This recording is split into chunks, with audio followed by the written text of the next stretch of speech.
Everybody can see the lyrics?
יש לך כנפי רוח, יש לך כנפי רוח, כנפי ישרים אבירים, אל תכחש בה,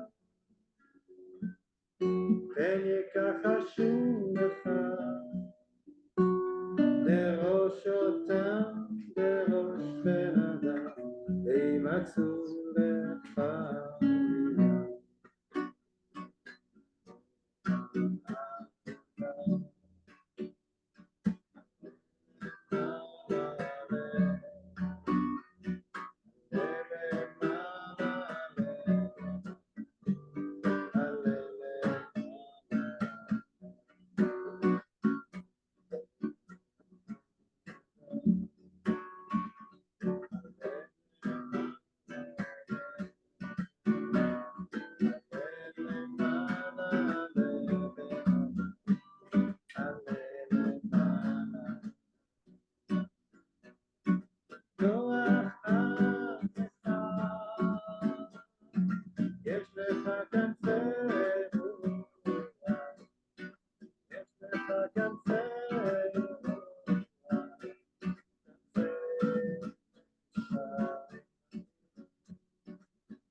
So, how nice it is that we've gathered and we've even passed the end, the introductory for the psalm.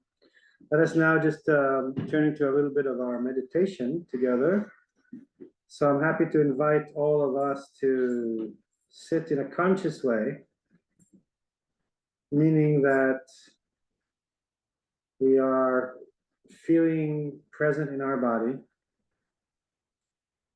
We are feeling the connecting points between our body and the external world that is around it. So the obvious one would be the way that our feet touch the ground, the way that our torso and our pelvis is touching the seat. But there's also more points of contact. In fact, our entire body is covered, is surrounded with air.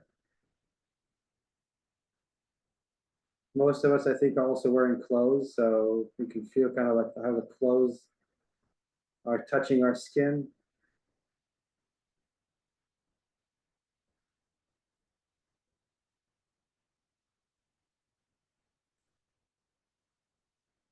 We can hear, at least here at Temple Sinai, we can hear with our ears the sound of the rain falling from the heavens on the rooftop.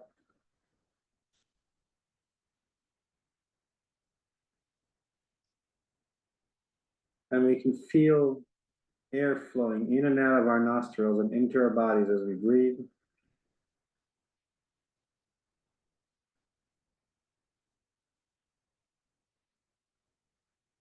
And let's follow our breath.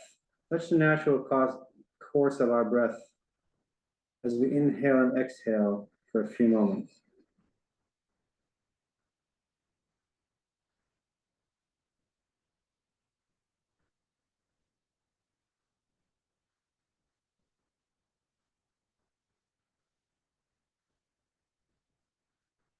And let us be in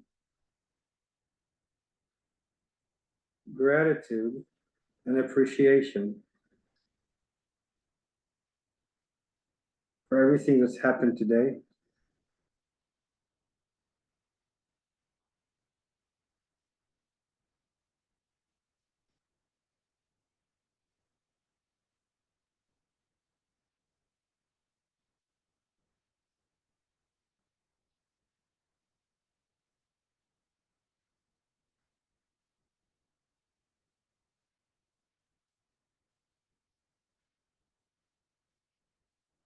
And just bring our consciousness present to this very moment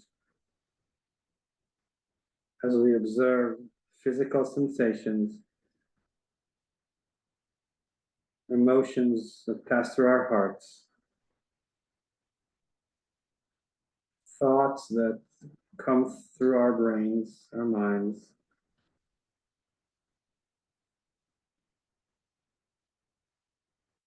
without any judgment or trying to change things too much, just observing whatever it is, wherever it is that we are in.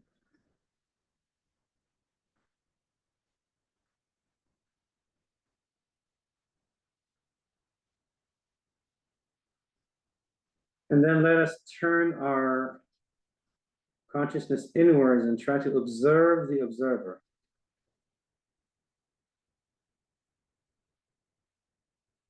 Who is this me, this Ani, that has sensations, emotions, thoughts, desires? Who is there at the core of our being us?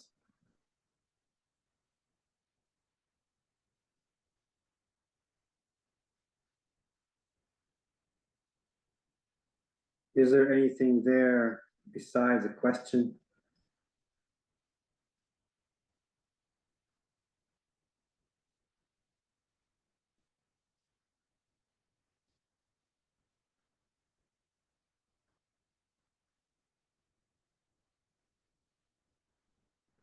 And then from this place of self-awareness, mindful to who we are in this very moment, being grateful and appreciative for the fact that we can gather here and meditate and study together.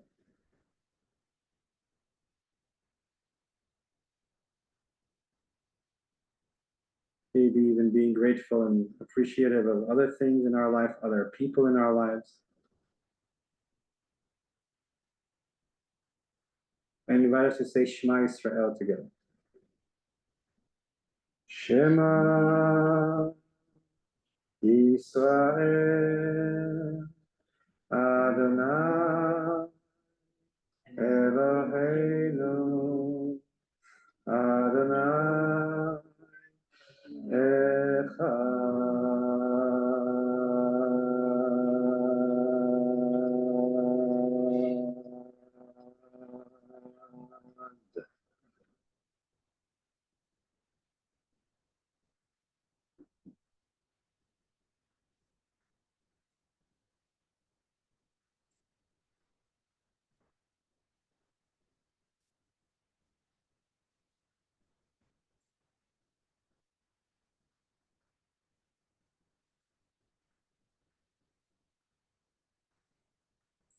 And let's now say the blessing for studying Torah together. May this Torah session be beneficial for our own selves, our own souls, our loved ones, and anybody else who's in need of anything, healing, blessing, good wishes, peace, whatever it is.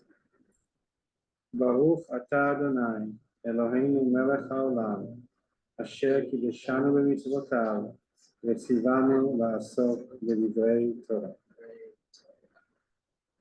So here we are, kind of like trying to remember where we were and who we are in our studies. So just a quick brush up and to remind us to bring us to where we were. We started this mini semester by learning about the triad of the three names of God, Ehyeh, Yud Have, and Adonai, them being representative of three realms of existence.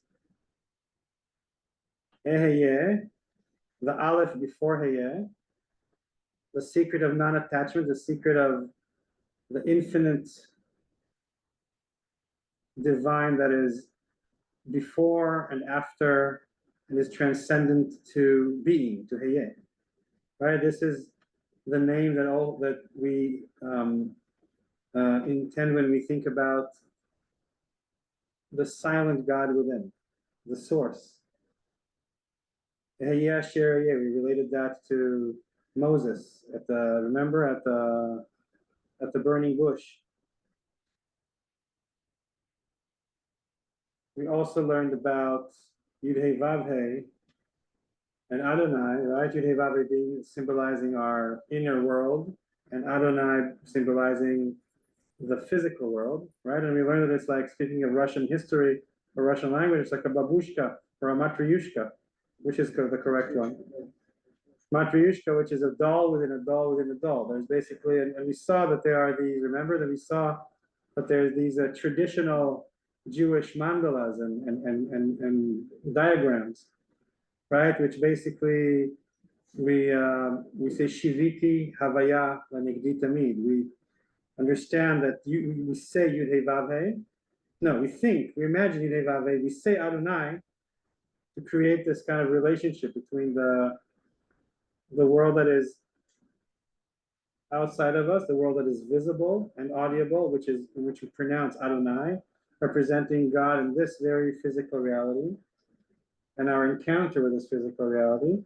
Yud-Heh Vav-Heh representing all our psyche and our inner world, right? And a lot of the Kabbalist work is to see if there's a harmony, if there's a communication, if there's energy going from our inner world, our mental world, and the physical world around us, and the relationships around us, right? This is a lot of the work, which is why we have Yud-Heh Vav-Heh and Adonai kind of like two sides of the same coin, and Ehyeh being the innermost one, which is the silent, sacred, infinite divine, that just as the physical reality surrounds the spiritual reality of our minds, so does our spiritual reality of who we are surround the silent divine within.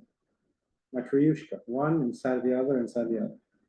And this is the triad, Ehyeh, Yud-Heh Vav-Heh, and Adonai, and it may seem like a very complicated thing. In fact, it's not. In every breath, we're invited to remember these three realms and to kind of like breathe, as we breathe, connect the three of them. All right, if harmony, if energy is flowing, if harmony is flowing from the divine source, which we call God, but God is all those things, right? Into our inner world, goes out into the outer world. The outer world, in return, feeds our inner world, goes to Adonai, right? Goes to Ehyeh, all those different layers. This is kind of like what makes us conscious, aware people, right? When they are places where the harmony isn't, where the energy isn't flowing, when there's discrepancies and gaps and contradiction between these three realms, think about it as like clogged arteries, but not our physical ones, right? This is when we get, more trouble in our life, right? That's a spiritual belief. So, and it's very natural. It will always happen. That there will be that nothing. It's never free flowing without any discrepancy. Right? But that's the work all the time, to notice, to be conscious, to be aware, and that is basically.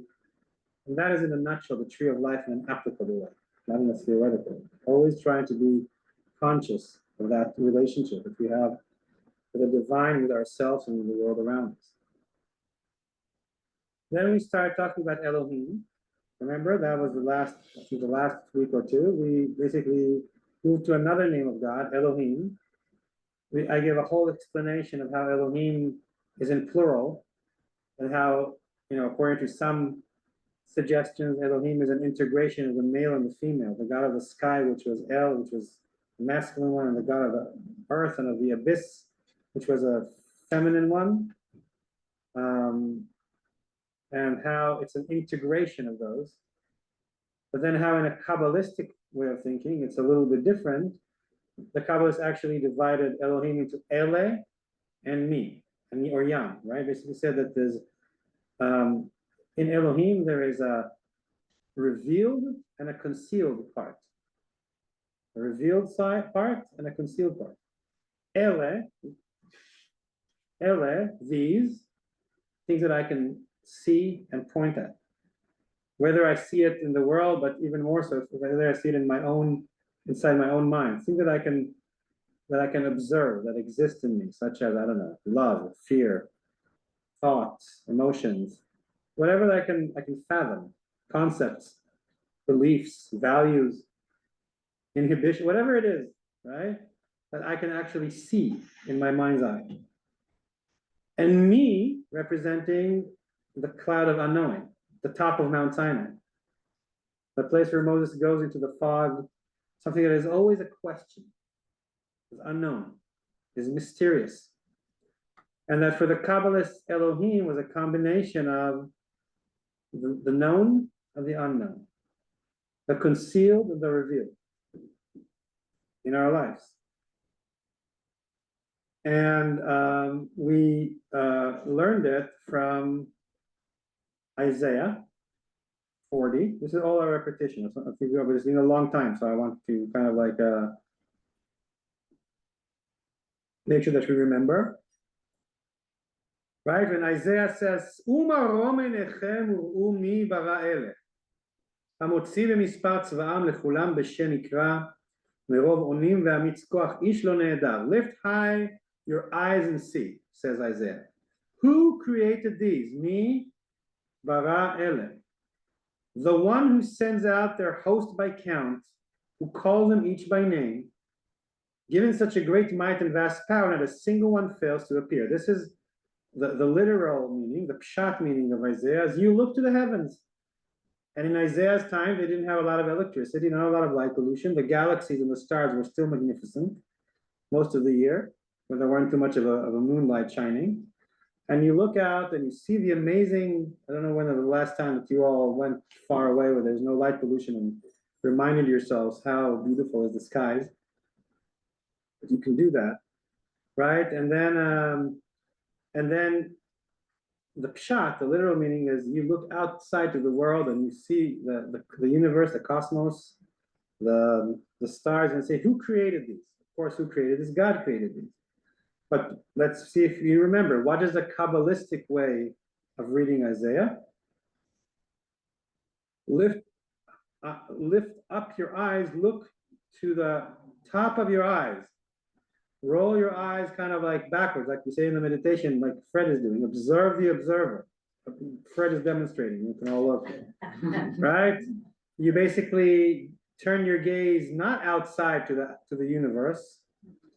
You look inwards, and then you ask, who created these? But the question also becomes an answer. Who created these? Me, the question word in Hebrew, me, who created Ele, these? Who created these? Who created these? The question, the concealed part, the unknown, created the known. And therefore, God is not a grandpa in the sky, although it looks like Fred with a beard, right? God, in fact, is a meditation of being able to look inside, inwards, understand and observe what we are experiencing as our own self, as our own psyche, as our own mind, and saying, who created this? The big question, the deep, profound question that echoes within, the one that vibrates as a question, the one that if you go deeper than that, you will have no words, concepts, ideas, thoughts, right? It's when one deconstructs one's mind and heart and soul, you find that question there echoing. It's that well that we spoke about before, that you find in the middle of your soul. That's what the Kabbalists taught. And we said when in Genesis 1, Bereshit bara Elohim et hashamayim ve'et haaretz, yeah? Hashamayim ve'haaretz, the heaven and the earth are not the heaven of the earth, they are the spiritual, internal realm and the physical reality. Hashamayim would be the heavens, are not the heavens from which it's raining right now. The heavens would be our soul, our mind, our psyche, our spiritual self, and haaretz would be the physical world. So again, we get all these realms in this picture. Yes, you want to ask something? Yeah, I'm thinking about, right, God is inside, or whatever we're calling God.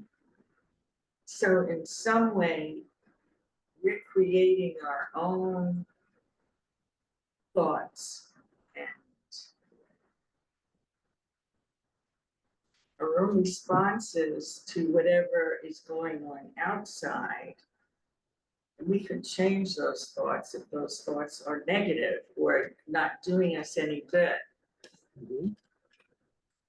Yeah, well, so the question that was asked here in the room is, can we, if we have God inside and God creates our thoughts, right? And the thoughts kind of like create reality.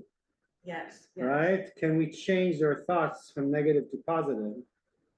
I think that in many ways, you're right on. This would be the process that we want to do, because you see, so I don't know, the question is if God creates the thoughts. I think the thoughts are created somewhere in the correspondence between the inside and the outside. You know, our thoughts are a result of many things. Our thoughts are a result of what's actually happening in the world around us, but also our psychological reactions that are based on our past experience, on our past traumas, on our education, on our emotional state of being, on our ability to analyze, you know, in other words, that's a conversation. We don't always control our thoughts and our emotions. A lot of the troubles in the world are because of that, right? But I think what you're talking about is essentially what we would like to do, is basically to be able to see these processes, right? And kind of like have the divine source or center influence our psyche, our soul, our thoughts, our emotions in a way that will go all the way to the world and vice versa. Yes, this is what we're trying to do, right? We all have divine source within us according to our tradition, but that divine source does not come through us in the purest way. It can't. We are flesh and bones, we are flesh and blood, we are creatures of many faculties, right? They're all created by God, but you know, but there's also obstacles. And we came, according to this tradition, we came to this world in order to evolve and become better versions of ourselves and be good conducts, you know, of divine energy into the world and possibly worldly energy back into God, because we're inhale and exhale, right? But, and that's the challenge. It's easier said than done, right? So the mem of Elohim would represent the outside world, the boundaries around us, right? The dimensions around us. The Yud would represent the inner, the most inner point we can reach when we go search inside. We can't really always place it or see it. Where is it? Is it between our eyes? Is it in our hearts? Is it in our left shoulder? Is it in our pinky? Where is that point, right? It's an imaginary point. It's not in any particular place. Maybe it is, I don't know, right? But it's where we look inside. So we have in our reality, we have the outside world, we have the inner world. We are everything in between, right? We are a bridge between these two. In every breath, in every moment of life, this is what happens. And it's actually three-dimensional. right? It's the mem becomes a symbol of the world around us, the four corners of the earth and the above and below. So then ele we learned is 6 times 6. It's basically all the dimensions that you can go from the central points in every direction. Aleph is 1, Lamed is 30, Hey is 5 in numeric value. So basically, Ele would symbolize all these are the things that we can. This is our personality, basically, our psyche, our soul, our thoughts, our emotions, everything that goes, interacts. Right, the work is in these things. The work is in the things that interact between the God within and the world outside of us, which is also God, by the way. Right, it's all, and that motion, that inner motion, and that is Elohim. Like I said before, even atheists, maybe especially atheists, can agree with this Kabbalistic concept, because this doesn't mean that there's some entity, some mysterious entity in the heavens, or in some transcendental realm that is God, right? It's actually kind of a radical teaching, because whenever we say blessed you God, Elohim is not a grandpa in the sky, right? Elohim is that entire system, which is the integration, the harmony, the flow between the source within, the world outside, and our psyche that is kind of like the bridge between the two. Right? So every time we say Elohim, this is actually what we mean. We basically pray to that system. So it doesn't have to have any kind of like transcendental belief outside of ourselves. Okay. So far goes the repetition and the introduction of what you've already learned. So before I continue with some new stuff, I'd like to know if the people on Zoom, let's see if we can find you. Where are you? Oh, here it is. Here's the Zoom. Or the people in the room have any comments and questions so far? No one? We managed to confuse everyone?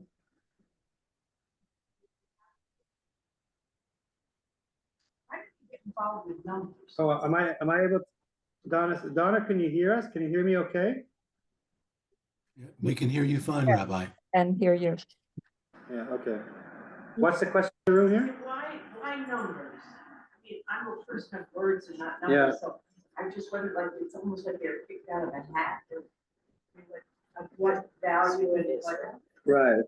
Purpose. Oh, someone's in the waiting room.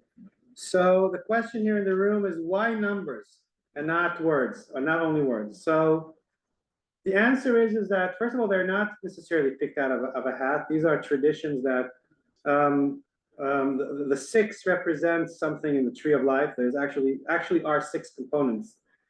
It's part of the tree of life, and there are 6 components that consists of our inner world according to Kabbalah. The 7th being Shekhinah Malchut, the physical body. It's like the 6 days of creation and the 7th day.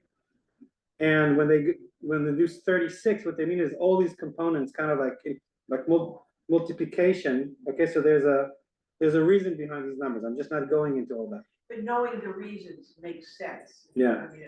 I mean, Yes, it puts it together. Also, I will say that Kabbalists are like poets and artists of the spirit. They will use whatever right, when they will use whatever what's the word, whatever, not genre, whatever method, whatever means they can of expression to express their creativity and to make us kind of to awaken our consciousness and mind to the divine and to their teachings. In the end, the teaching is not in any word or any number, right? The teaching is basically, all these are like they are like something that we build in order to then forget about. It's like a ladder towards the teaching. In the end, you don't need any words or numbers or all these things or diagrams. I'm giving time and again the idea of the Buddhist monks who draw in the sand these very elaborate mandalas, these colorful mandalas. At the end of the day or the week that it took them to draw it, they erase it all and start anew. Right. So very similarly, we get these names, these letters, these words, these word games, these word plays, these diagrams, they're only meant for us to awaken us to some kind of an awakening, of an understanding, right? This that the Kabbalists were trying to teach us. This is who we are in this world. This is where we can find God. This is how we can, start walking in this world, bringing together the physical, the spiritual, and the divine, right? And then why numbers? Because why not? I mean, like just like why the shape of the letter? Someone would say you choose the letter Yud to represent the inner point. Yeah, because it's a tiny letter. You choose the letter Mem to portray the outer world because it's got dimension and it's like all encompassing. Why? It's random. It's just the shape of the letters. No, the Kabbalists will say the Torah is revelation. Each word in the Torah is holy. So and why is that more important than the actual literal meaning of the word? Right? Who said that if we're teaching science or math, or we're trying to give a recipe to how to cook, I don't know, gefilte fish. That's a good example because Pesach is approaching, right? You want the literal meaning to be the leading one because you're trying to do something in the world. If you're trying to awaken the soul into a spiritual experience, you actually want to deconstruct language a little bit. You want to use language like poetry. You want to use language like art, like music. You want to use, and you can also use, therefore, you can also use the numeric value of letters because, hey, that's one of the forms of the expression in the Hebrew language, right? So actually what they do, if you notice, is that they have certain techniques, and you'll see them being repeated time and again in different Kabbalistic teaching, is that they like to take the literal meaning and deconstruct it, like turn the question into an answer, the answer into a question. Everybody understand that Isaiah meant look out to the world and look at the stars. He did not mean roll up your eyes and look inwards. Maybe he did if he was very sophisticated. The Kabbalists don't care. They will deconstruct the original meaning. They will turn questions into answers, answer into questions. They will take a word, use its literal meaning, use its numeric value, use the shapes of whatever strategy they have, and they'll even bombard us with these techniques so that our psyche will start to get aroused, just like if you're watching, I don't know, a very fancy musical, and there's music, and there's effects, and there's dancers on the stage, and you kind of like this is a form of mystical artistic expression. But it seems to me if you had the words or the numbers, this equals this without the questions, and then the Buddhists would call that a form of grasping and hypnotic now, and they're saying no. Right. So people think that Kabbalah is kind of like a closed code science, where if you only read enough Kabbalistic books, you would figure it out and you'll have charts. It's actually not. It's actually very open and artistic. And it's more like, just like in Buddhism, again, you can have a picture of a Buddha, or you can have a mandala, but that mandala is erasable. It just doesn't matter. It's only good for a moment, right? And then so it's very similar in that way. And actually, in these kind of Kabbalistic teachings that I connect, because there are others, but that's the mainstream of Kabbalah. That's Zohar. They will rarely tell you the whole story. They will rarely actually give you an actual technique. It's not like in yoga where they tell you, pranayama, like take 5 breaths from your right nostril, hold your breath for 5 seconds, inhale for 17 seconds. It's really not like that. It's more like open-ended tradition that you go figure out your technique, or maybe a certain teacher will teach a certain student a certain technique that's right for like the next year or two attend. But we don't get attached to Kabbalah. Everybody go out, figure out how you want to meditate at home. Experiment with this, right? Maybe you can have some guidance for somebody, but this is more about a general framework that is very actually creative.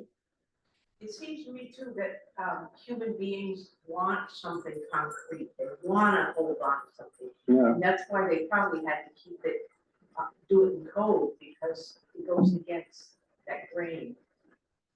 Yes, and in fact, I don't know if you remember, we have taught that the sin of the golden calf was that exactly that the people worshiped that the calf, wanted something concrete, and they couldn't stand it, that part of it is always beyond the cloud. Right? So they basically worshipped Ele and not me. In other words, they only worshipped the part of God that they could fathom and see. And I think what many spiritual traditions teach, including Buddhism and Kabbalah and others, is that when you surrender to the divine, well, the Buddhists wouldn't say that because to them there is no divine, but let's not get into that. Because we understand that the divine is also not something external to us exactly, right? But when we need to be able to recognize that our own mind, our own psyche, our own who we are is limited, right? And always bring the element of the question, the unknowing, into the into the equation. That's a lot of the spiritual work. Yeah. I'm thinking about the mandala. Mm-hmm. Which one though? Anyway, or these paintings, okay, the paintings. Maybe the people who are speaking past the mic, so the people on Zoom could hear you, Okay. and then we'll see if there's any The questions. sand paintings. The ephemeral quality of the art that everybody is creating or making. That's us too. We are ephemeral. Anyway, if you think of our lifespans in context of the universe and how old it is, and we're erasable, and that's what's going to happen. Right, just like the prophet Jimi Hendrix sang, "Castles made of sand fall in the sea eventually." Right, alluding to all of us. In other words, we are our life, which we think is so important, and sometimes like, oh, I got to renovate my kitchen. Should it be beige or off-white? And there's these decisions are, very important, right? And you can argue with your significant other about that or whatever it is, right? And you freak out about those things. Yes, the dramas of our life, and then in comparison to history, God, the divine, all of us are nothing but a nothing and a nothing. Yet, Kabbalah teaches us that each soul is also God intended to create it. Maybe next year we'll study a little bit about the soul and its journeys in the world. God intended for our soul to be created in a specific time, in a specific place, in a specific context, surrounding, so that we will go through a very, very special and unique journey of evolvement, of liberation, of learning, of doing something good, of transforming negative to positive, different things. And that so there's that kind of like tension in Jewish, it does not in mysticism, in Jewish thinking, between us being nothing and being everything. Humanity is being like you should be very, very humble and vain at the same time. Because as insignificant as we are, and we are insignificant, we're also, each and every one of us is a one of a lifetime, unintended, expression of God that is very unique to who we are. And then we're not important at all, right? And it's kind of like, it's very important, and then it's, who cares? But we care, but, right? So yes. Yeah. Any other comments, questions? And maybe on Zoom? Or Fred here, yeah. Isaiah is written differently from the rest of the Bible because it's more like poetry. I wouldn't say that. Isaiah is not exactly poetry, it's prophecy. Oh. And his prophecy is you can say it's very poetic. It's very full of like, pathos, and it's very charismatic kind of like writing, bombastic. He's a prophet of God. But there's other prophets, right, in similar styles. There's large parts of the whole, huge percentage of the Bible is prophets: Isaiah, Jeremiah, Ezekiel, etc. many, many prophets, and this is how they write. So, yeah, each one of them has their style. Yeah. Yeah. Any questions or comments on Zoom? Put it in gallery mode.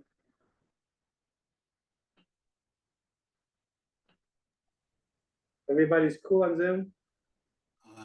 Rabbi, this is Go ahead. Ralph. This is Ralph Locke. Can you hear me? Yeah, could you put your volume a little louder? Okay, it's Ralph Locke in Maryland. Yeah. I really appreciated the you're talking about the Israelites with the golden calf. That makes it very that their concept of God was something visible, and that's the Ele portion of the divinity that you've been referring to, or that the mystics refer to, and they that's the great challenge is to go beyond what's visible. Yes, and also to remember that therefore change is always necessary, because every time, and it's even true, it's true for our individual lives, but it's also true, for example, to institutionalized religion, right? One of the challenges that we have with institutionalized religion is that, all the things that we have, all the rituals, all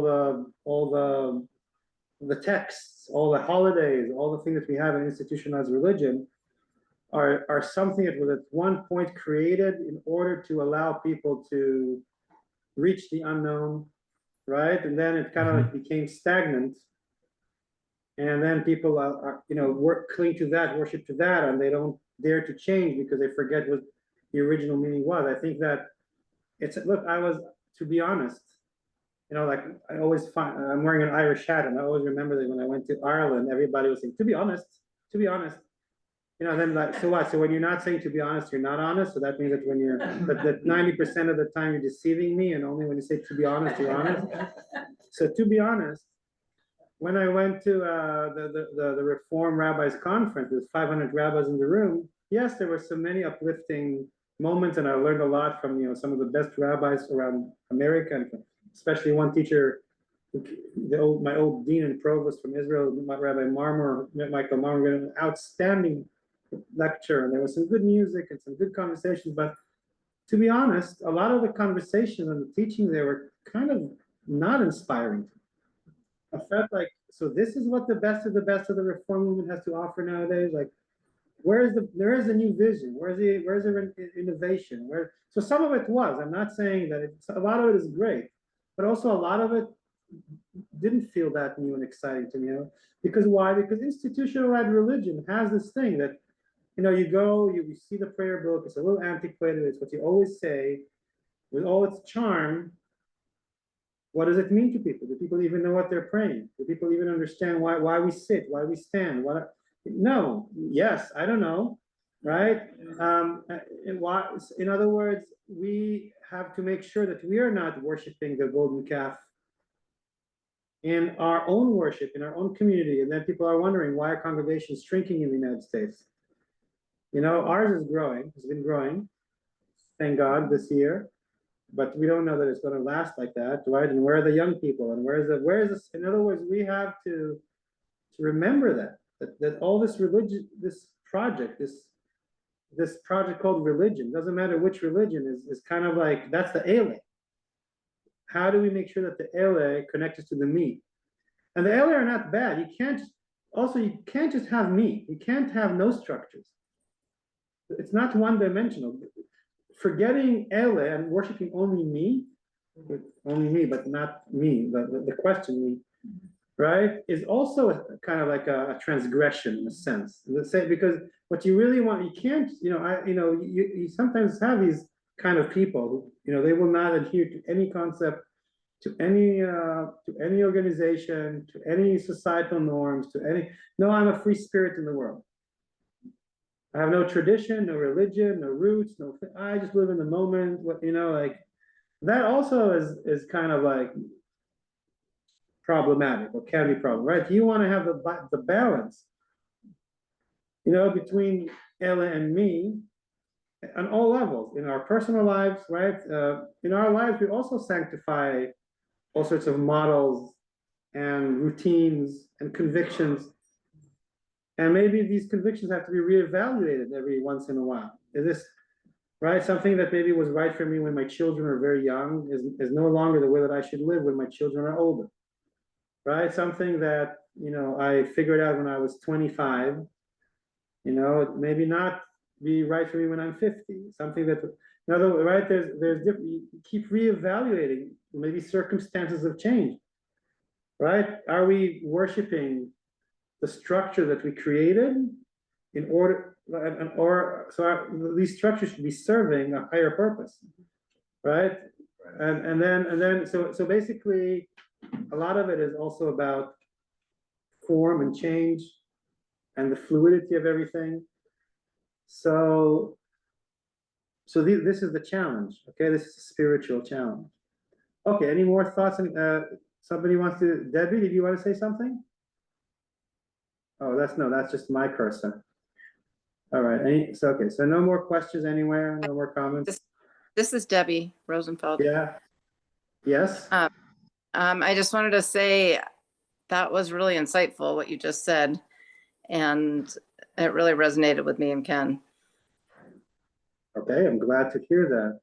And I'm saying this, again, these things can be true to our individual lives, but also I think, again, to our community and maybe other organizations that we're part of, right?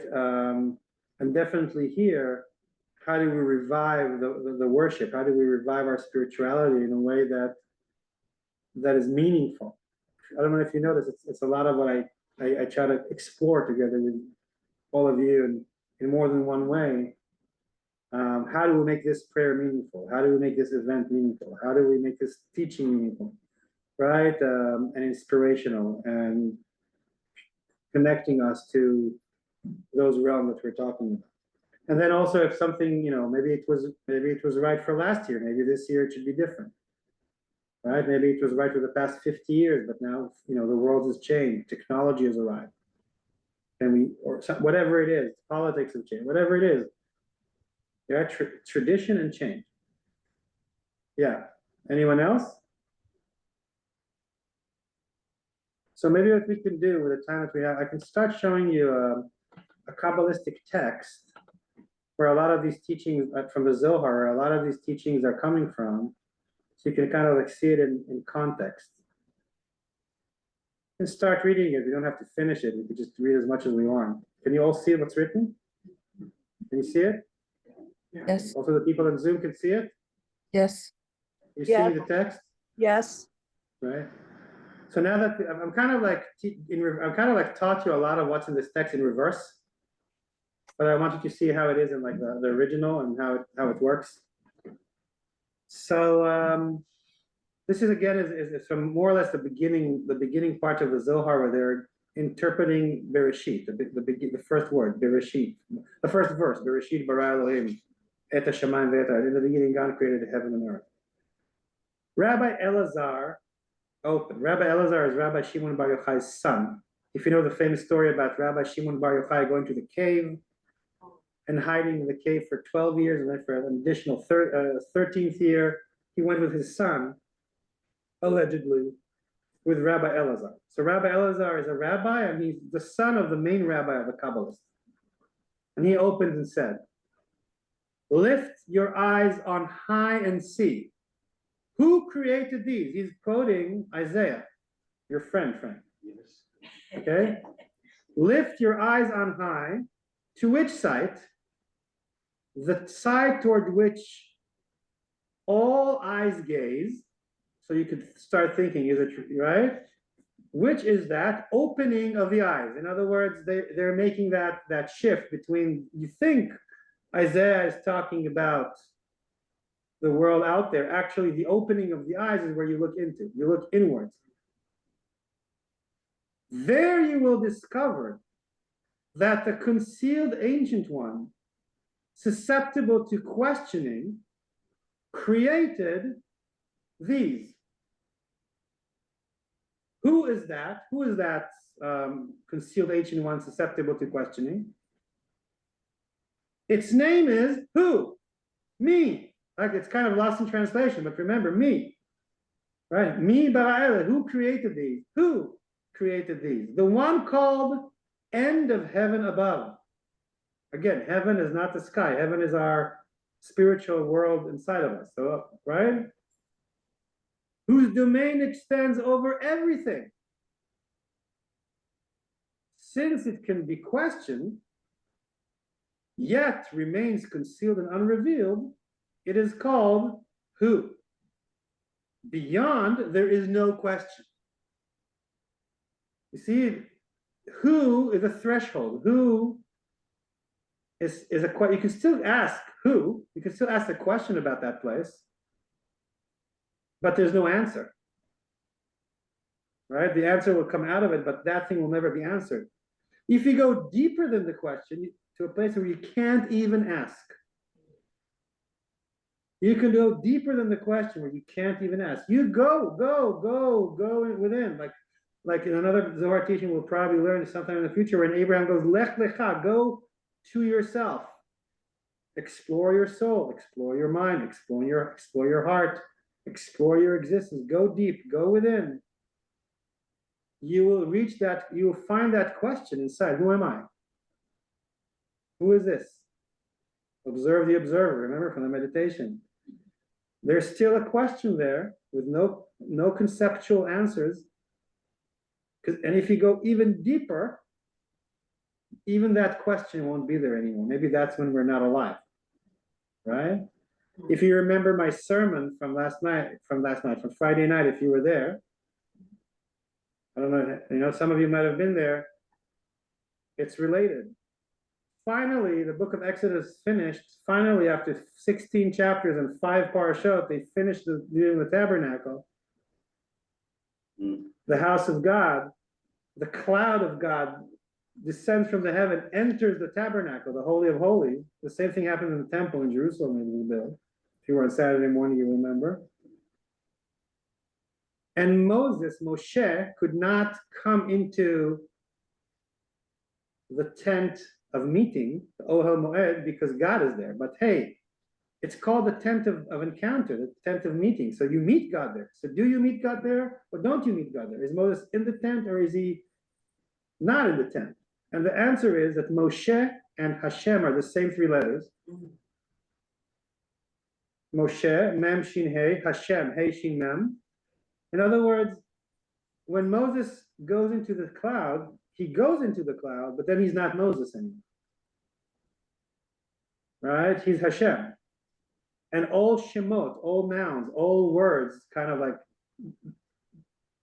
are disintegrated, are dissolving. Right? Speaking of Buddhism, enlightenment, right? You can't, in Buddhism, in Mahayana Buddhism, nobody can be enlightened. Because if I'm enlightened, then I have compassion to all creatures, and I'm not separate from any creature. So I will not be enlightened if you're not enlightened, and you're not. The last mosquito in the world is not enlightened, right? This is why the Dalai Lama is a bodhisattva, not a Buddha, right? He's on the way to enlightenment. Similarly, in Judaism, nobody is enlightened because you cannot be enlightened.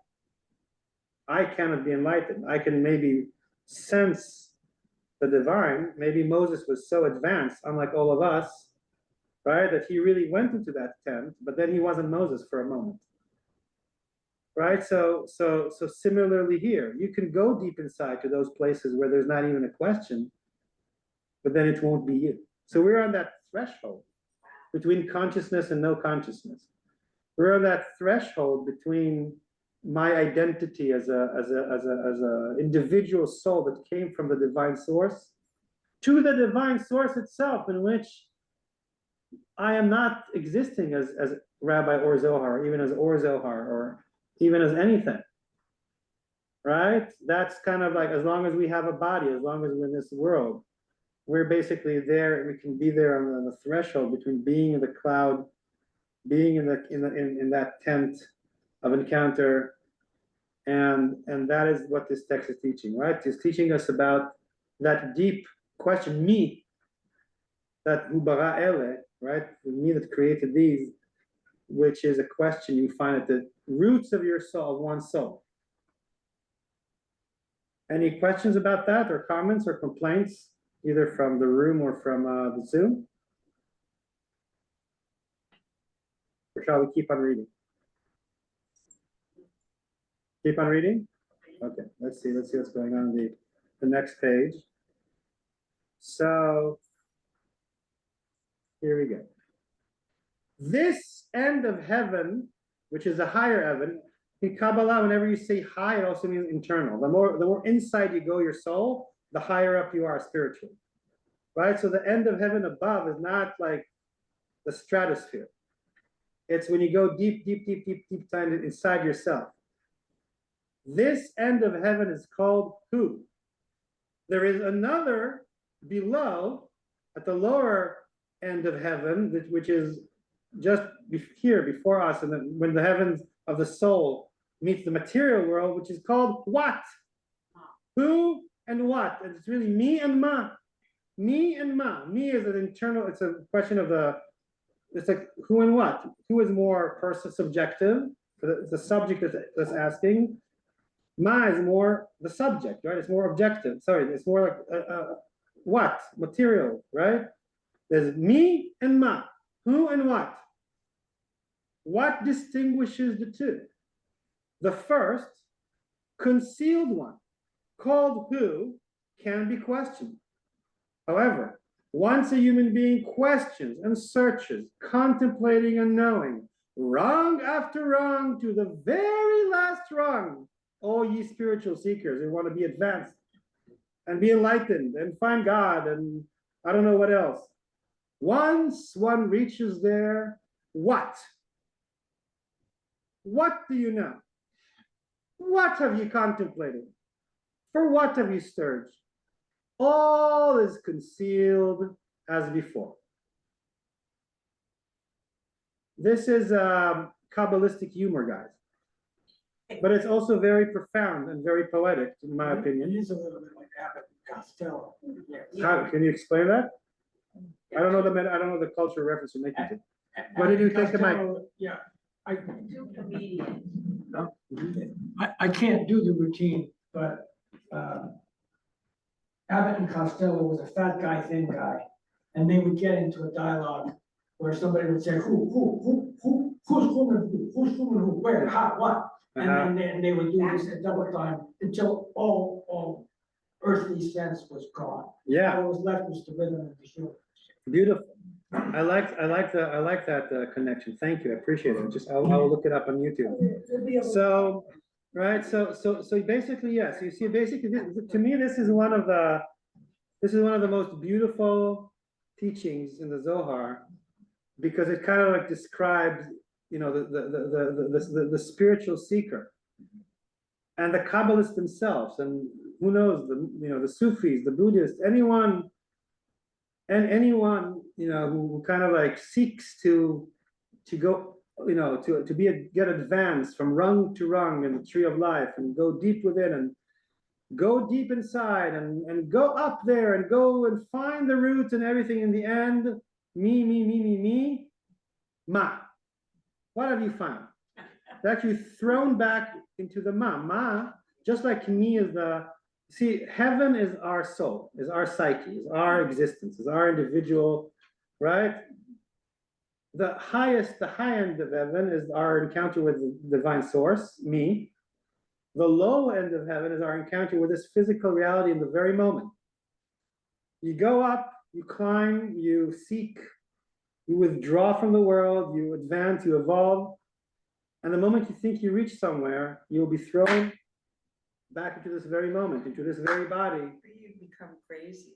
Or you become crazy, right? And it's, so in the end, this kind of spirituality is kind of like, in other words, there's nothing to know.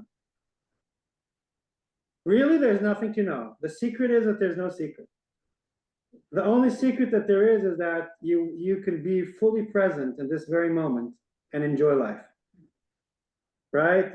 You know, that often we're not present in the very moment because we're activated from all our different, noise from the previous, right? Or we're worried about the future, or we don't have our connection to that me, to that, or many other things. But, and then we try to like develop spiritually and learn all sorts of secrets, but again, just like we learned that the name of God, that we don't know what it was in the Holy of Holies, that the priest would proclaim, doesn't exist because it was silent. Right? And similarly, you think that at one moment you will get enlightened, and you'll see angels, and there'll be a celestial choir, and then your life will be changed forever.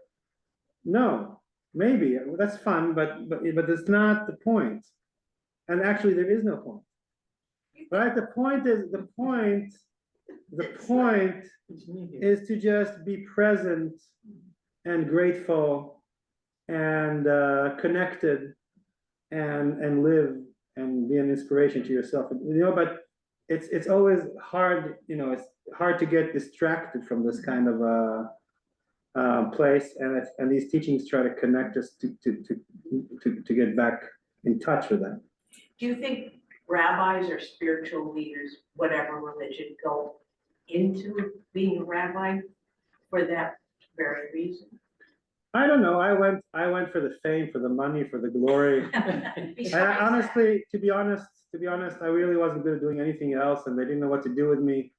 They realized I was not going to be a rocket scientist or a whiz at Wall Street or anything useful, so they sent me to rabbinic school. Everybody has their, you got to come to terms with who you are. I thought I wanted to be a ballerina. At the Bolshoi, I look at, I wasn't exactly cut for that.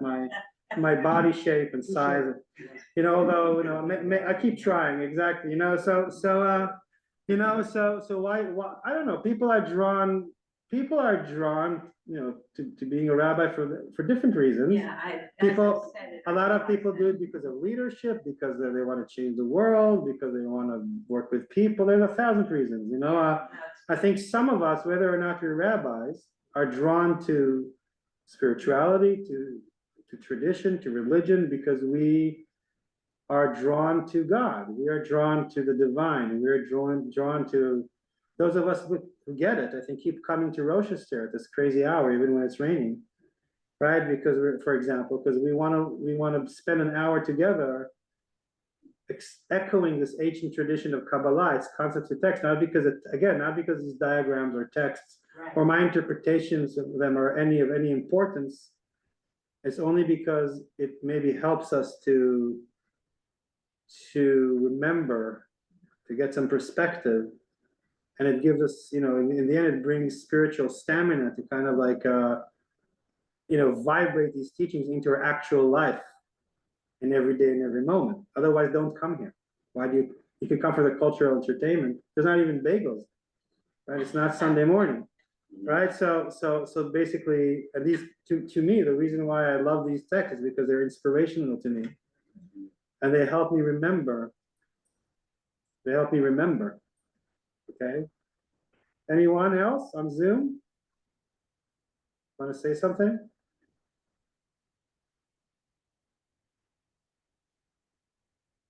People are awestruck. Susan. Yeah, Susan Ifkin wants yeah, to I speak? figured out how to unmute myself. My husband was sick for 8 years, and when it got really bad, I half jokingly thought of him. I was watching this man suffer. I thought of him as Job and me as Mrs. Job, and it didn't help. And then I somehow got focused on the Shema, and I got focused on one, the concept of one, and it made me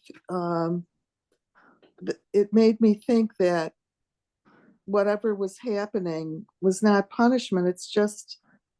It's all God, that it was all God, that this is, it's like the nature of life, the nature of being.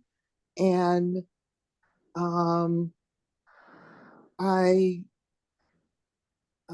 it helped me. And my Kabbalist, that's what I was thinking, that maybe, gosh, maybe I've been a Kabbalist for a long time, that and not knowing it. It's that whole concept of, I don't know, God is the accumulation of human longing and spirit and desire. Beautiful.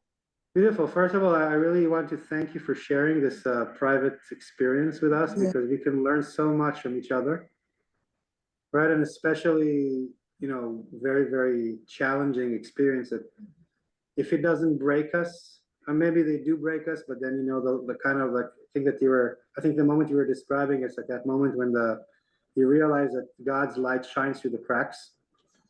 Mm-hmm. It's not that we don't break, we do, but somehow we shatter but do not break, right? And then sometimes we shine even further, because then, yes, death is part of life, right? We will all get, ask the Buddha, we will inevitably, we will get sick and die, right? And it's actually very natural, right? And then at that moment but when we're in the drama, when we're suffering, we go through something hard, it could actually be very annoying if somebody tells you that, right? But then, but once you got to the point when you realize it for yourself, because and again, you're describing to us something in words.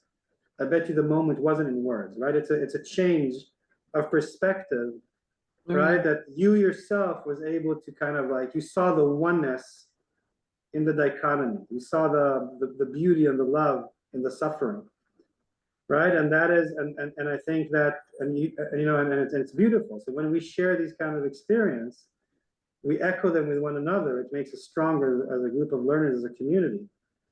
And we don't always have the circle by which to talk about it, or the spiritual language by which to describe it, which is, by the way, why these concepts are important to us, because if we have a language, the next time you meet each other, say, oh, how's your who, how's your what, how's your me, how's your ma, how's it, we have now more of a language, right, to describe those places. Like who would know how to call the threshold where our soul meets God within, or the threshold where our soul meets the external world. And it's like this is like a language of spirituality, that we have a common ground. And Susan, yes, maybe you're a Kabbalist, because what is a Kabbalist? A Kabbalist is a Jewish warrior on the journey of the soul.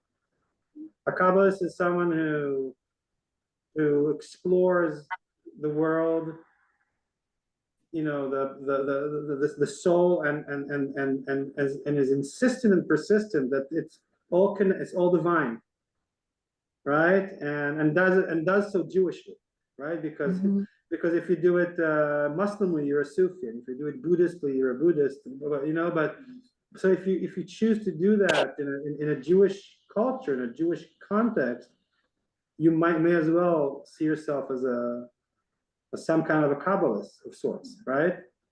Yeah. So it doesn't necessarily mean that you're like this wizard who sits in an attic or in a basement and repeats the names of God until you create a golem or something like that. It's not necessarily that. It can be much simpler than that. Although creating a golem would be nice, but that's like the advanced class next week, But all right, so thank you for sharing, Susan. We have two more minutes. Does anybody want to ask or share something?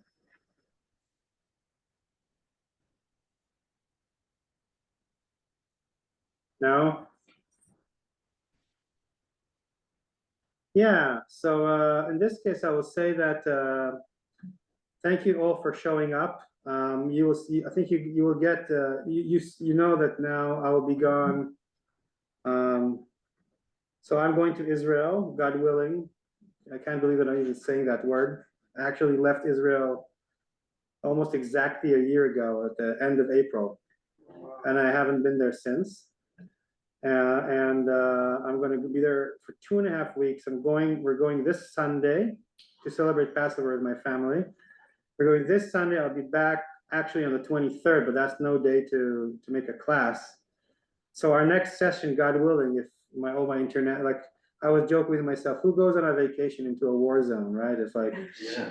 well, I'm going skiing this year, I'm going scuba diving, I'm going, no, I'm going, yeah, but yeah, hey, that's where my family is, so that's where I'm going. So, God willing, when I come back, so we were gonna have 3 more sessions, which is gonna be on the 30th of April, on the 7th of May, and the 14th of May.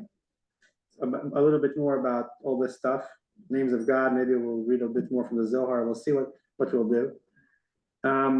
Yeah, and then I'll also be telling you about ROSH-ESTHER next year. There's going to be some evolutions and changes. So I'm not telling you anything yet, but there's surprises yet to come. Okay, so we're working on it as we speak, in our office. So thank you all. Have a great evening. Drive carefully in the rain. The roads are slippery. If you're at home at Zoom, you don't have to drive home. You're already home. So which is probably why you stayed home and joined on Zoom. So God bless you all and take care. It's very nice to have you all here. Have a great evening. Bye-bye. Have a great trip. Bye-bye. Thank you, Rabbi. Goodbye, you. everybody. Enjoy your trip. Bye now.